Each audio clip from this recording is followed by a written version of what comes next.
And just a reminder, Labour is trying to claw back support from Nigel Farage's anti-immigrant Reform UK party before the next general election slated for 2029. Let's speak to our correspondent in London, Benedicte Paviot. Hello to you, Benedicte. Talk to us a little bit about Andy Burnham's speech. Did he strike the right tone?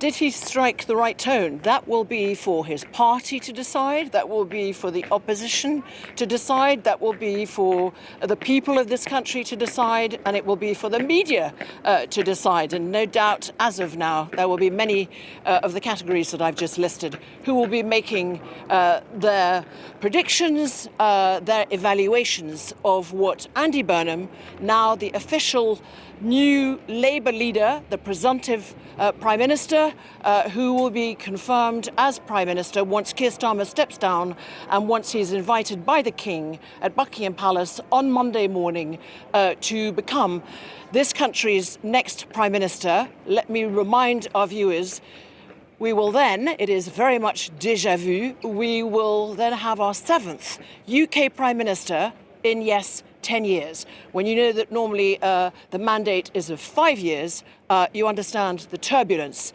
of British politics, particularly since Brexit. So the revolving door in that way continues. I think what is interesting that we just heard here is Andy Burnham getting a 4-letter word, which he has used many times before, which he used a month ago in the upcoming campaign, or the campaign that he led in Makerfield, where he spectacularly won by over 9,000 votes and became an MP again, which was a necessary condition for him then to stand for the leadership of the Labour Party and then become Prime Minister.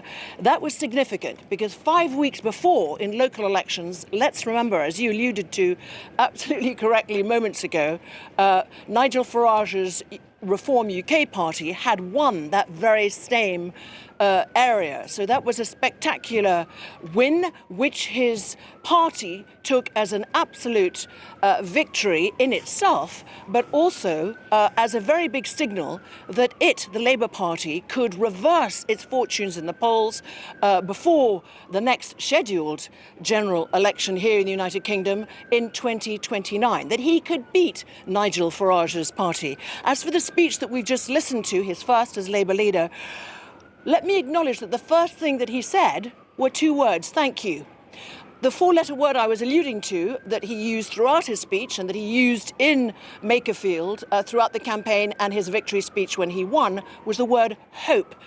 He is placing a lot of that, and that, it reminds me a lot of Tony Blair, because the slogan back in 1997, before that Prime Minister won 3 consecutive elections, was a new dawn. So in a sense, that is very much what Mr. Burnham is promising. So he then said, thank you for the backing you have given me. And it has been an overwhelming backing of Labour MPs and of the Labour unions.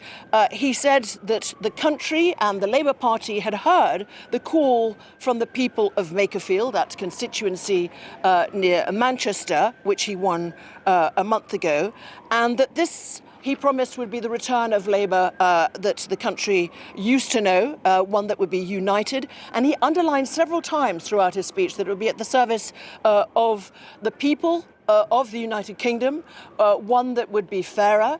He outlined, as I had and others had predicted, that one of his priorities would be social care. He said he was ready. Interesting that he said, I am ready. And he said it twice consecutively. So I think very much to reinforce that message. He thanked Keir Starmer. He acknowledged the huge contribution that he said the current Prime Minister, until Monday, has actually made to reverse the fortunes of the Labour Party, and indeed that victory 2 years ago, now being called a loveless victory, which of course Mr. Burnham did not refer to. So he is saying a leader who will listen to the north, to the south, to the east, to the west, who will decentralise power. He unsurprisingly, because he'd done so before, said there was far too much political power and economic power that is concentrated here in British capital in London. He pledged to be better. He acknowledged he'd made some mistakes. And so here we have an era, he hopes, of hope beginning with him. All right,